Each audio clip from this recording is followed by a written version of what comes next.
The winter of 1883 came early to Caldwell Creek. And it came mean. Snow buried the wagon ruts before October was even over. The kind of cold that didn't just chill your bones, it got inside them, settled in, made itself at home, and it didn't ask permission.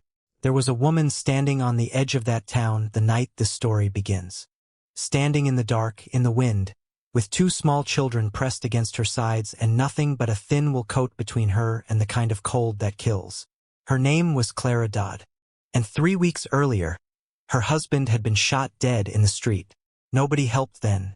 Nobody helped now. She'd knocked on 6 doors that night. 6 doors.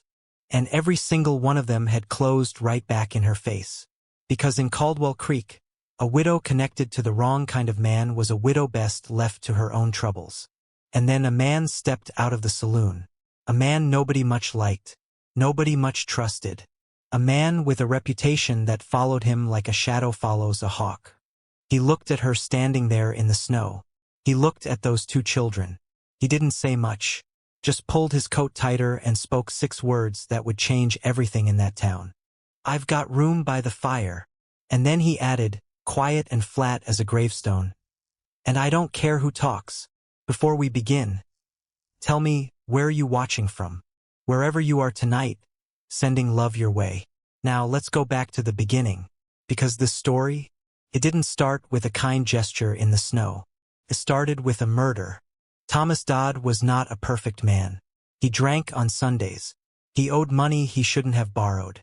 He had a temper that flared quick and cooled slow.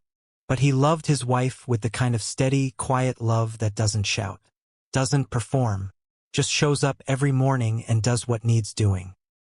He'd come to Caldwell Creek 2 years before with Clara and their children Eli, who was 7, and May, who had just turned 5. He'd come with a plan. A patch of land east of town. A small herd. A life built slow and honest. For a while it was working. But Caldwell Creek had a problem. And that problem had a name. Franklin Holt. Holt wasn't the sheriff. Wasn't the mayor. He didn't hold any title that would show up on a piece of paper. But he held the town all the same. He owned the bank. He owned the largest cattle operation in 3 counties. He owned the men who wore the badges. And he had a very particular vision for how things should run in Caldwell Creek. His vision. Thomas Dodd's land sat right in the middle of something Holt wanted. A water source. A creek that ran clean and steady even through a dry summer. Holt had been buying up land around it for 2 years. Patient. Methodical.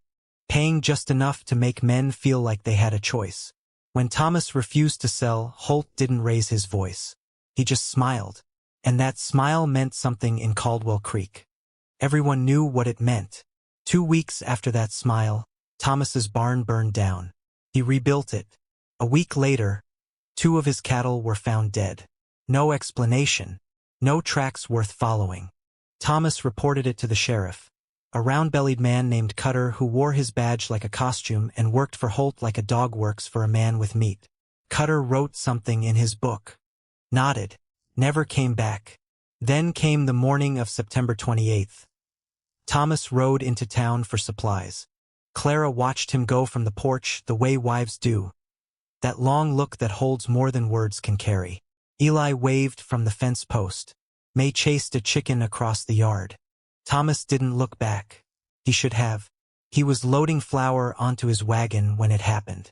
3 men stepped out of the alley beside the general store. Nobody who saw it would talk about it clearly afterward. Counts got blurry. Eyes got bad.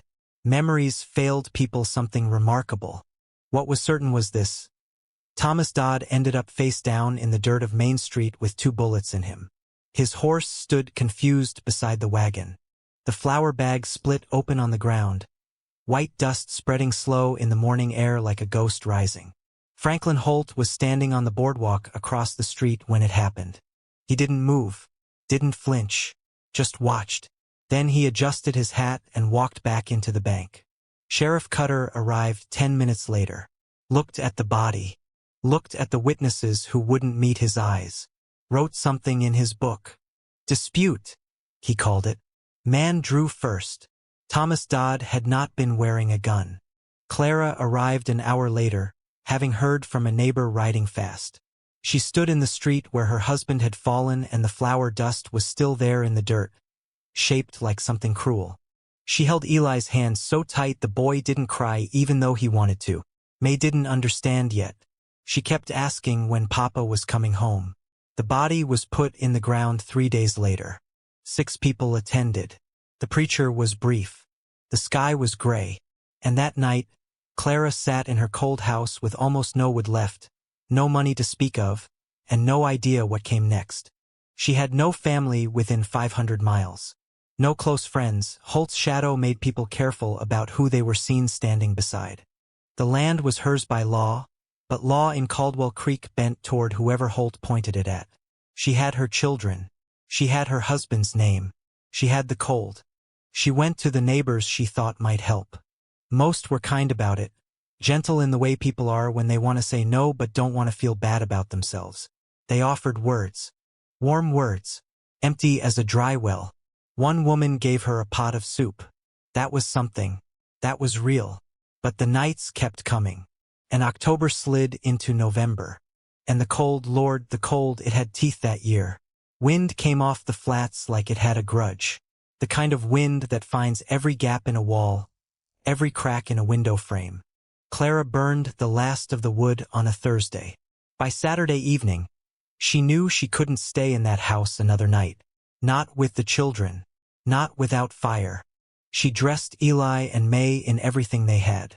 She wrapped a wool blanket around herself. And she walked into Caldwell Creek. Not because she had a plan. Because she had nothing left to lose. His name was Ren Callaway. And if you asked 10 people in Caldwell Creek what they thought of Ren Callaway, you'd get 10 different versions of the same answer. All of them uneasy. All of them careful. Some said he was a hired gun. That he'd ridden with bad men in New Mexico. That there was blood on those hands that soap couldn't touch. Others said he was a drifter. A gambler. A man who showed up in towns and left just before the trouble he caused caught up to him. What was true? Hard to say. Stories grow in the telling, especially about quiet men. And Ren Callaway was very quiet. He was tall. Lean, the way men get lean when they've spent years eating only what the land offers.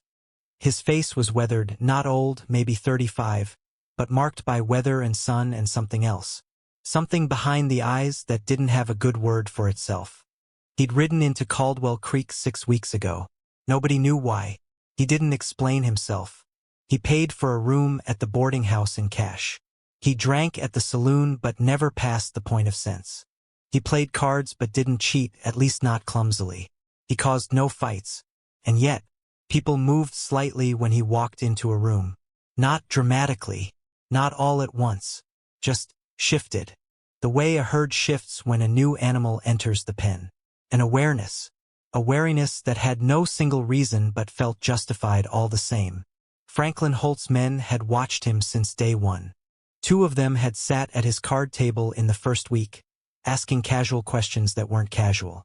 Ren had answered just enough and no more. He'd smiled at the right moments and been still at the others. Holt himself had spoken to him once. A brief meeting at the bar, orchestrated to look accidental. He'd offered Ren work. Not in those words. In other words that meant the same thing. Ren had looked at him, taken a drink, said, "I'll think on it." He never went back with an answer. That interested Holt. Men who didn't say yes right away were either independent or stupid. Holt didn't think Ren Callaway was stupid. What nobody knew, what nobody in Caldwell Creek could have known, was why Ren had really come. He'd ridden 230 miles to get here. He had a piece of paper in his breast pocket, folded 4 times. A letter, 3 months old, written by a man who was now dead. Thomas Dodd. They had known each other years back. Not close friends, not the kind that write often, but the kind of knowing that goes deep anyway. The kind forged in hard circumstances, in a time neither of them talked about anymore. Thomas had written because he was scared. Because he knew what was coming and he knew what kind of man Ren was and he'd run out of other options. He'd asked for help. Ren had arrived 6 weeks ago. 2 weeks too late. He'd stood at the edge of that flower-dusted street on the day he rode in and heard what had happened from a man at the livery. He'd stood there a long moment, face still, eye somewhere far off. Then he'd taken a room and settled in to watch. He watched Holt, watched Cutter, watched the men who moved around them. He was building a picture, piece by piece, the way a man builds something meant to last. Patient, deliberate, because Ren Callaway had learned, at great cost, in a life he didn't speak about, that rushing was how men ended up dead beside their wagons with flour dust in the air. He'd seen Clara from a distance, hadn't approached, didn't want to draw attention to her before he understood the ground. But on that Saturday night, he walked out of the saloon because the air inside had gone stale and the whiskey had lost its interest.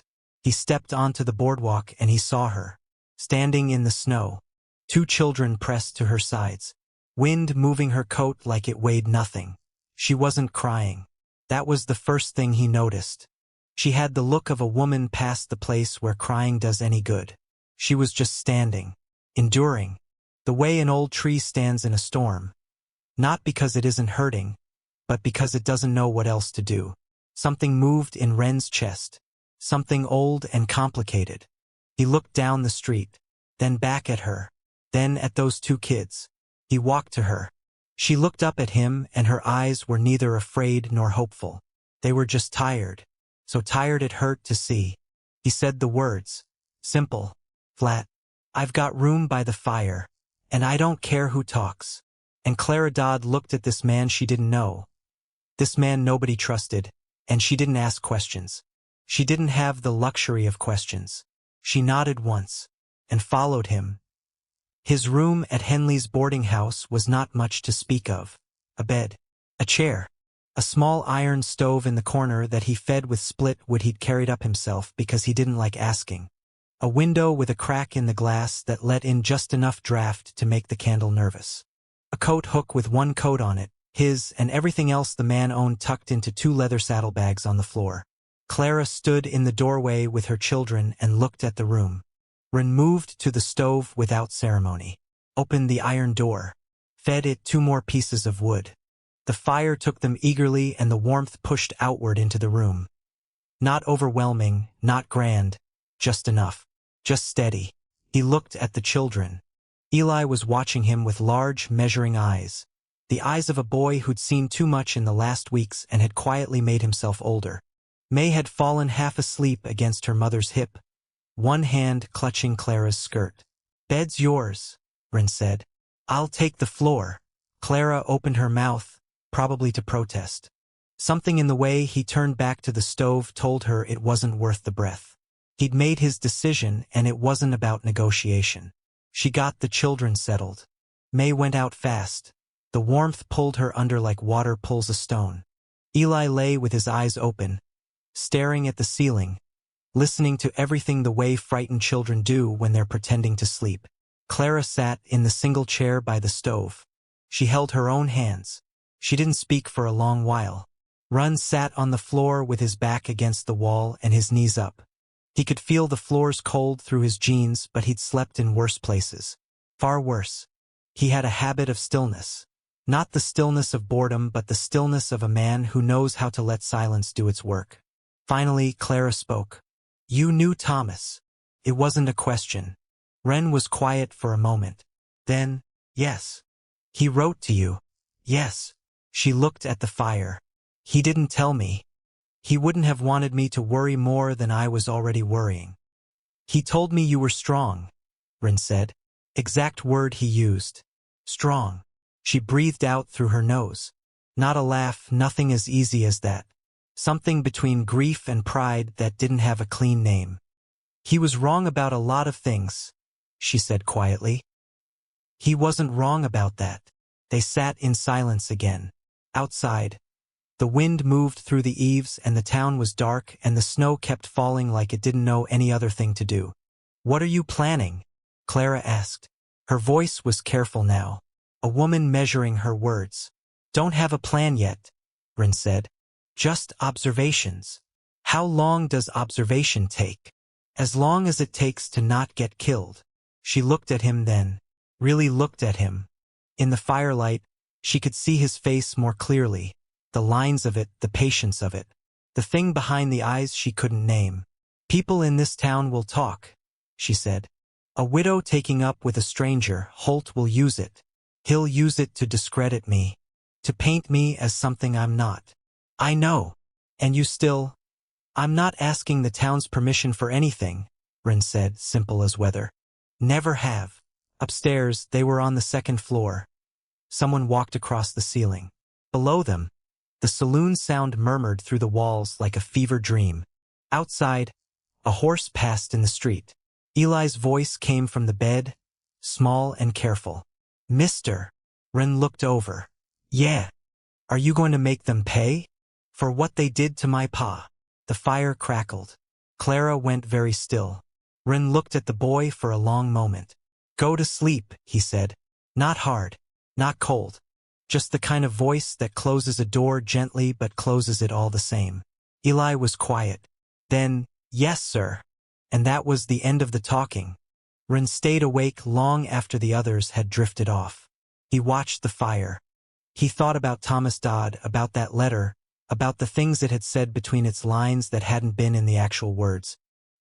He thought about the look on Holt's face when he'd introduced himself at the bar, that careful, measuring look, the look of a man counting pieces on a board. He thought about the sheriff, about those 3 men in the alley, about what was provable and what was merely true, and how far apart those 2 things could be. He also thought about the morning, because by now it was close to midnight. Word would be moving through the walls of this town. Word always moved at night, like smoke under a door. By sunrise, Franklin Holt would know. And Ren Callaway had no doubt that would change things. He was counting on it. Morning in Caldwell Creek came in gray and bitter. The snow had stopped somewhere in the small hours, leaving the world wrapped in white and very still. Smoke rose from chimneys into a colorless sky. The main street lay quiet except for the liveryman, who moved between stalls with his lantern still lit even though dawn had come. A dog crossed the street and didn't stop for anything. Inside the general store, the talking started before 8 o'clock. Martha Pruitt, who ran the store with her husband and who had once upon a time considered herself Clara Dodd's friend, before things got complicated, had seen Ren walking Clara and the children to the boarding house the night before. She'd been at her window. She'd seen the whole thing. By the time she mentioned it to the first customer of the morning, it had already become a story. By the second customer, the story had grown a little. By the third, it was something else entirely. The version that reached Franklin Holt by 9 o'clock had been shaped by 6 different mouths. None of them had meant harm exactly. That was the thing about small towns. Harm didn't always need to mean anything. It just needed to move. Holt listened without changing his expression. He was sitting in his office at the back of the bank, a large desk between him and his man Decker, who'd brought the news. Decker was broad-shouldered, narrow-eyed, and had the particular quality of absolute loyalty that comes not from affection but from being owned. He'd been with Holt for 11 years. He'd done things for Holt that he didn't think about after dark. The stranger took her in, Decker said. Henley's boarding house. Callaway, Holt said. Yes, sir. Holt was quiet for a moment, turning a pen over in his fingers. Then, he turned down my offer. Yes, sir. And now he's protecting the widow. Holt set the pen down. What does that tell you, Decker? Decker thought about it. He's not for hire. It tells me he's already working for someone, Holt said. Which means he was working for Thomas Dodd. Which means he knew, before he ever rode in here, exactly what had happened and exactly what was done. Which means, he paused. He's not a drifter. He's not a gambler. He's something else. He stood and walked to the window. Outside, the snow-covered street looked peaceful. Caldwell Creek always looked peaceful from a distance. Find out who he is, Holt said. Everything. Where he's from. What he's done. Who he's done it for. He turned from the window. And in the meantime, I want Clara Dodd's land assessed. I want paperwork in order. If she can't pay her outstanding tax bill by the end of the month. What tax bill? Decker asked. Holt smiled. The one she'll find out about tomorrow. At the boarding house, Ren Callaway had spent the morning quietly. He'd gotten bread and salt pork from the kitchen, paid for with coins he counted without complaint. and brought it up to the room. He'd sat with Clara and the children while they ate. He'd watched Eli eat with the focused determination of a child who understood, somewhere deep, that eating was important even when nothing else made sense. May had warmed up to him faster than expected. Children often surprised him that way. She'd asked him if he had a horse. He'd said yes. She'd asked what it was called. He'd said horse. She'd found this enormously funny. Clara had watched the exchange. Something in her face softened just slightly, then hardened again, like ice forming back over a break in a river. Later, when the children were occupied, Clara told him about the land, about the water source, about how long Holt had been circling. Ren listened without interrupting. This was another thing he was good at, listening with his whole body, with patience, without the need to fill gaps. When she was done, he asked only one question. Thomas. Did he leave anything? Papers. Anything written about what Holt threatened? Any record? Clara was still. Her eyes moved to the saddlebags she'd brought from the house. She'd grabbed them in a fog on that last night. Not thinking. Just grabbing. She pulled one open, reached inside, past the children's socks, past a photograph face down, past a small tin of tobacco that had been Thomas's. Her hand found something. A journal. Brown leather cover. Worn at the corners. She held it out to Ren. He took it carefully, opened it, began reading. His expression changed. Very slightly. The kind of change that most people would miss. His jaw set a little differently. His eyes got a quality to them, sharper, cooler. He documented it, Ren said quietly. All of it. Thomas was careful that way, Clara said. Careful and stubborn. He believed in records. In truth being written down so it couldn't be argued with. Ren closed the journal. Held it. Outside the window, the gray sky pressed down on Caldwell Creek. Somewhere below, a man was watching the boarding house. He'd been there since 9. Ren had noticed him from the frost-edged window glass. Just standing. Watching. Holt was already moving. And Ren hadn't finished reading yet. The tax notice arrived on Tuesday morning. A boy delivered it. 12 years old, nervous, not making eye contact. He knocked on the boarding house door and shoved the paper at Clara and walked away fast. Like the paper was something that might burn him too. Clara read it standing in the hallway. Ren stood beside her. It claimed Thomas Dodd had owed Caldwell Creek a property tax on the land east of town. 8 months' worth accumulated. The amount listed was precise, official-looking, stamped with the county seal. The figure was more than Clara could produce in a year. She had until the last day of November. It was the 12th. She stood there with the paper and her hands were very still. Her face was the face of someone who'd been hit so many times they'd stopped being surprised by the hitting. Just absorbing. Just enduring. This is fabricated, she said. Her voice was flat and certain. Yes, Ren said. Can we prove it? I'm working on that. She folded the paper, tucked it inside her coat. Working on it doesn't hold up in a courthouse, Ren. No, he agreed. It doesn't. He looked at the wall for a moment, the way he looked at things when he was thinking through them, building and arranging. Then he said, there's a man named Aldous Webb, circuit judge. He comes through once a month. He's due in Caldwell Creek in 8 days. Cutter controls the courthouse. Cutter controls Caldwell Creek's courthouse. Webb answers to the federal circuit. Different chain. Holt's arm doesn't reach quite that far. He paused. But reaching and trying are different things. That night, things turned darker. Ren had gotten into the habit of sleeping light, or rather, of not fully sleeping. He'd done it for years, a skill born of necessity in an earlier life. Some part of him always stayed at the surface, listening. Just past midnight, that part heard something. Footsteps on the outside staircase. More than one set.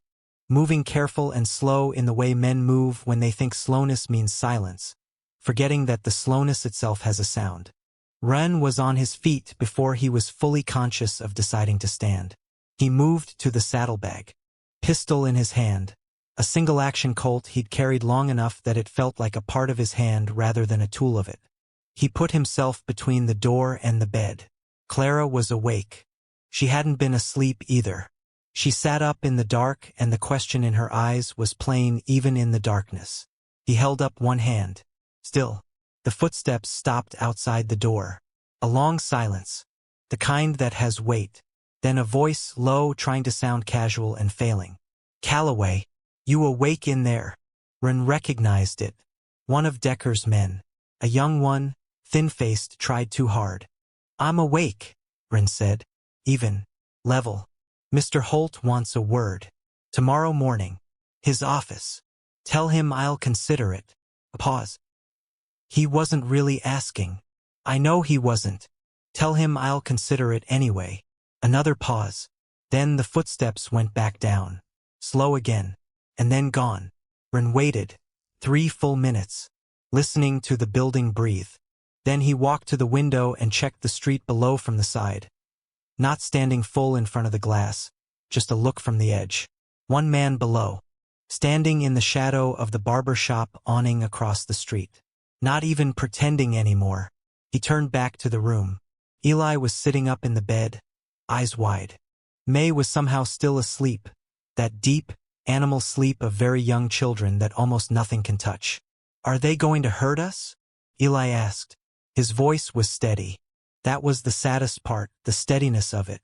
Ren crossed the room. He crouched down at the edge of the bed to be at the boy's level. He thought carefully about what to say. He'd never been good with children, had never spent much time around them. But he'd learned something about children in his life. They knew when they were being handled, when they were being given soft, comfortable lies. And they didn't forgive it. There are some men out there who want things to stay a certain way, Ren said. And I'm going to make sure things don't stay that way. That means they're not happy with me. Are they going to try to kill you? They might. Eli was quiet. Will you win? Ren looked at the boy for a long moment. I've got a good reason to, he said.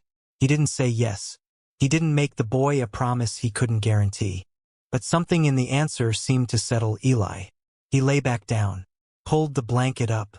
Ren went back to the floor, back to the wall, pistol across his knee. Clara looked at him in the dark. Her face held something. It wasn't quite gratitude because gratitude felt too small. It was more like recognition. The recognition of one person seeing another clearly for the first time. He wrote good things about you in that journal, she said softly. Ren said nothing. He said you were the most dangerous man he'd ever trusted.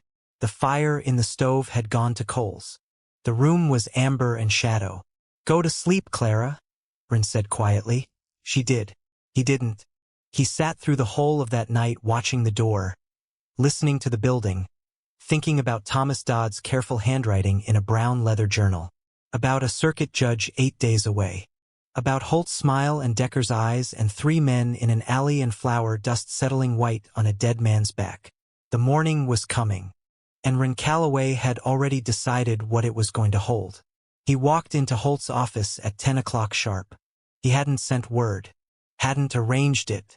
He simply showed up, pushed the bank's front door open, walked past the startled teller, and knocked twice on the office door at the back before opening it himself. Holt was behind his desk. Decker was in the corner, which Ren had expected. Another man stood near the window, broad, with the particular blank look of a man whose job was to stand near windows and look broad. Ren sat down across from Holt without being invited. He placed Thomas Dodd's journal on the desk between them. Holt looked at it. His expression didn't change. He was very good at keeping his expression from changing. That was one of the things that made him powerful, the face that refused to react on command. Read it, Ren asked. I don't know what that is. Sure you do. Thomas Dodd kept a detailed account of every conversation, every threat, every incident from the day you first made him an offer on his land to the morning he rode into town and didn't ride home. Names, dates, words spoken. Thomas had a good memory and he trusted paper more than people. Ren leaned back slightly. So do I. A dead man's journal isn't evidence of anything, Holt said. Careful. Testing. In a county courthouse, maybe not. Judge Webb might feel differently. He's due here in 7 days, as I'm sure you know. Something passed across Holt's face then. Fast. A tightening around the eyes. I'm also sure, Ren continued, that you've spent some time this past week looking into who I am, where I've been, what I've done. Holt said nothing. Then you know I'm not a lawyer, not a marshal, not a Pinkerton man. Ren's voice was quiet, unhurried. What I am is a man who made a promise to a friend and got here too late to keep the first half of it. The second half is still open. What's the second half? Holt asked. Making sure Clara Dodd keeps her land, her children keep a roof, and the men who put Thomas in the dirt answer for it. The room was very still. The man by the window had his hand near his hip. Decker in the corner hadn't moved, but his energy had shifted. That subtle shift of a man deciding whether something is about to start. Ren was watching all three of them without appearing to watch any particular one. It was a skill he'd spent years developing. You walked in here alone, Holt said slowly. To tell me this. I walked in here alone, Ren agreed. Because what I want to say to you, I want you to hear clearly. No confusion. No misunderstanding later. He leaned forward slightly. Before I came here, I sent 3 letters. One to Judge Webb early so he knows what he's arriving to. One to the Territorial Marshal's office in Wichita. And one to a newspaper in Kansas City that has a particular interest in stories about land theft and men who use their money to buy the law. He paused. The journal is copied. 2 copies. Both in safe hands. Neither of them mine. Holt was silent. The tax notice against Clara Dodd's property will be withdrawn, Ren said. Not a request. The men who killed Thomas will stand before Judge Webb. I'll leave it to Webb to decide what that looks like. And you, he held Holt's gaze. You'll stay away from that family for whatever years you've got left. Something moved in Holt's face. Something complex and ugly, pressed down under the composed surface.